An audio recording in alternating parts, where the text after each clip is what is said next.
اعوذ باللہ من الشیطان الرجیم بسم اللہ الرحمن الرحیم۔ السلام علیکم اسٹوڈینٹس۔ آج جو ہم لوگوں نے اسٹارٹ کرنا لیسن ہوا ہے مارٹیئرز آف پاکستان، پاکستان کے شہداء۔ اس کا ہم لوگوں نے کل ایک ایس ایل او پڑھا تھا، اس میں یہ تھا کہا گیا کہ آپ پوچھیں اور وہ بتائیں اسٹوڈینٹس کہ جو لینگویج ہم لوگ پڑھ رہے ہیں وہ بالکل ان کی واضح ہو اور ان کی جو ورڈ میننگ ہے وہ بالکل ایکسپلین ہو، واضح ہو، ٹھیک ہے۔ اور اس میں ہم لوگ ایک اور ایس ایل او ایڈ کر رہے ہیں، وہ recognize and rectify faulty punctuation in a given text and on work, کہ آپ ریکگنائز کریں، پہچانیں کہ پنکچویشن جو آپ کو دی ہوئی ہے وہ جو غلط ہے اس کو بالکل ٹھیک کر کے لکھیں، ٹھیک ہے۔ تو ہم لوگوں نے جو آج پڑھنا ہے پیج نمبر 41 سے میجر راجہ عزیز بھٹی شہید۔ تو سٹارٹ کرتے ہیں۔ Major Raja Aziz Bhatti was born in Hong Kong in 1928۔ Major Raja Aziz Bhatti 1928 میں ہانگ کانگ میں پیدا ہوئے۔ His family moved to Pakistan before independence in 1947 and got settled in a village of Khariyan, Gujarat۔ ان کا خاندان 1947 میں آزادی سے قبل پاکستان میں منتقل ہوا اور کھاریاں گجرات کے ایک گاؤں میں آباد ہوا۔ He joined Pakistan Army in 1950 and was commissioned into the Punjab Regiment۔ انہوں نے 1950 میں پاک فوج میں شمولیت اختیار کی اور پنجاب میں کمیشن ریجمنٹ تھے، ٹھیک ہے۔ آپ کو کہہ رہے ہیں اس میں ہمارے پاس جو جوائنڈ ہے اس کا مطلب ہوتا ہے شمولیت اختیار کرنا۔ آگے he was an outstanding military officer throughout his career and stood out in his batch. وہ اپنے پورے کریئر میں ایک شاندار فوجی افسر تھے اور اپنے بیچ میں نمایاں رہے۔ ہی واز، اس میں آؤٹ اسٹینڈنگ کا مطلب ہے شاندار، تھرو آؤٹ پورے یا مکمل۔ He was the first recipient of the sword of honour out of 300 officers of his batch. وہ اپنے بیچ کے 300 افسران میں سے سورڈ آف آنر کے پہلے وصول کنندہ تھے، یعنی انہوں نے پہلا وصول سورڈ آف آنر انہوں نے پہلی دفعہ حاصل کیا۔ تو اس میں سورڈ کہتے ہیں تلوار کو، آنر عزت، ریسیپینٹ وصول کرنے والا۔ In 1965 when India attacked Pakistan, he was commanding officer in the border area of Burki at the Lahore sector۔ 1965 میں جب بھارت نے پاکستان پر حملہ کیا تو وہ لاہور سیکٹر کے سرحدی علاقے برکی میں کمانڈنگ افیسر تھے۔ اٹیکڈ حملہ، سیکٹر شعبہ۔ He stayed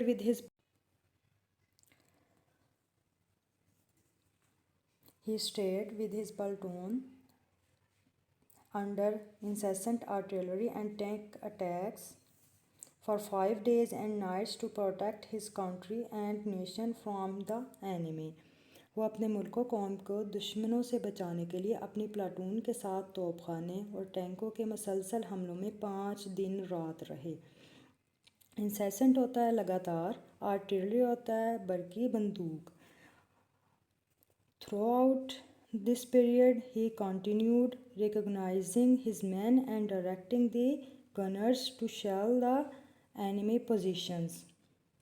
اس پورے عرصے میں اس نے اپنے نوجوانوں کو دوبارہ منظم کرنا اور بندوق برداروں کو دشمن کی پوزیشنوں پر گولہ باری کرنے کی ہدایت جاری رکھی۔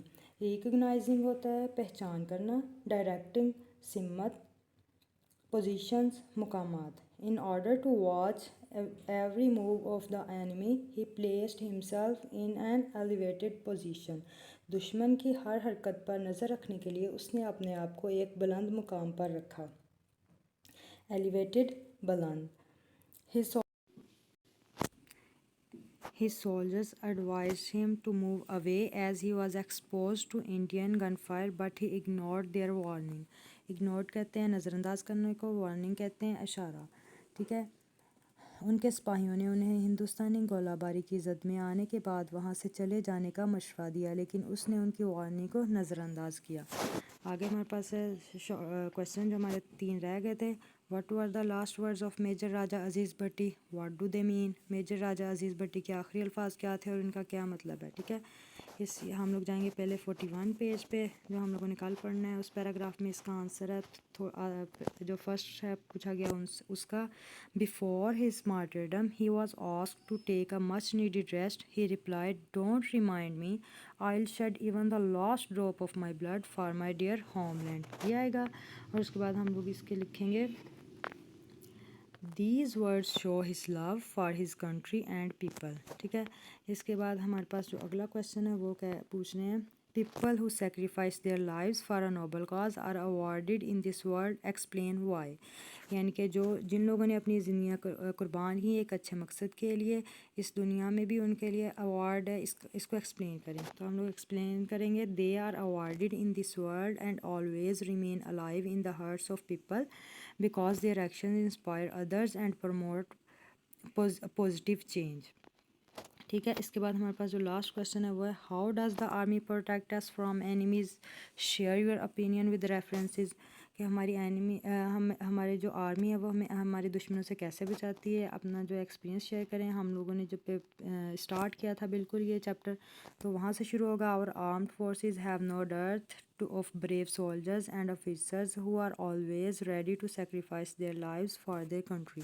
یہ لکھیں گے. اس کے بعد ہم لوگ لکھیں گے their presence assures us that we are safe and sound and our enemy cannot even touch us. ٹھیک ہے، اس کے بعد پیج نمبر 48 ہے، اس پہ ہمارے پاس ہے پنکچویشن کہ rewrite the sentences using correct punctuation, capitalisation, question marks, exclamation marks, full stops, apostrophes and commas. ہم نے دیکھنا ہے کہ اس میں سے کون سا غلط سینٹینس لکھا ہوا ہے، کسی کا کیپٹل ورڈ نہیں لکھا ہوا ہے، تو ہم لوگوں نے اس کو سیٹ کرنا ہے. دیکھیں this morning my mother told me that I should make my break fast my self. تو ہمارے پاس جو سینٹینس اسٹارٹ ہوتا ہے تو اس کا فرسٹ ورڈ کیپٹل اسٹارٹ ہوتا ہے. تو اس کا دس کا ٹی چھوٹا ہے، اسمال لیٹر ہے، تو اس کو ہم لوگ کیپٹل میں لکھیں گے. اور اس کے بعد جب آئی اکیلا آ جاتا ہے دیٹ آئی شوڈ، تو یہ آئی بھی کیپٹل آئے گا اور اینڈ پہ فل اسٹاپ آئے گا. نیکسٹ جو ہے وہ بھی آئی اسمال ہے، اس کو ہم لوگ کیپٹل لکھیں گے. I want to be a doctor in the future so I am studying hard. So I am studying, اس میں بھی آئی کیپٹل آئے گا اور اینڈ پہ فل اسٹاپ آئے گا. ٹھیک ہے، اور اسٹارٹ میں بھی آئی جو ہوگا وہ کیپٹل آئے گا. یہ سارے ورڈ جو دیے ہوئے ہیں سینٹینسز میں جو پہلا ورڈ ہے وہ اسمال ہے تو اس کو ہم لوگ کیپٹل لکھیں گے. یس سٹ ایٹ یور ڈیسک، تو اس میں یس جو ہے یہ بھی وائی بڑا آئے گا، کیپٹل آئے گا. یس کے بعد کوما آئے گا اور اینڈ پہ فل اسٹاپ آئے گا. Congratulations you are selected for the next meeting. جو کانگریچولیشن کا سی ہے یہ کیپٹل آئے گا اور اس کے آگے ایکسکلیمیشن مارکس آئے گا اور اینڈ پہ full stop. You will not go to the trip, اس میں بھی ہمارے پاس وائی بڑا آئے گا اور اینڈ پہ فل اسٹاپ آئے گا. Will you join us in the library, اس میں بھی لاسٹ پہ فل اسٹاپ آئے گا. اور فل اسٹاپ نہیں آئے گا سوری، کیونکہ ہمارے پاس ہم نے فیوچر میں کل پڑھا تھا کہ فیوچر میں پچھلے چیپٹر میں جو پڑھا تھا کہ ول جب اسٹارٹ میں آتا ہے تو یہ فیوچر کا انٹروگیٹو بن جاتا ہے، تو جس میں ڈبلیو بڑا آئے گا اور اینڈ پہ کویشچن مارک آئے گا. ٹھیک ہے، اور اس کے بعد ہمارا ہے ہوم ورک. ہوم ورک میں ہے آپ کے پاس what did captain Sarwar do to earn the Nishan Haider. یہ ہم لوگوں نے کل پڑھا تھا، تو اس کا آپ لوگ سرچ کریں اور آنسر لکھیں. ہوپ سو آپ کو سمجھ آئی ہوگی. اوکے، اللہ حافظ.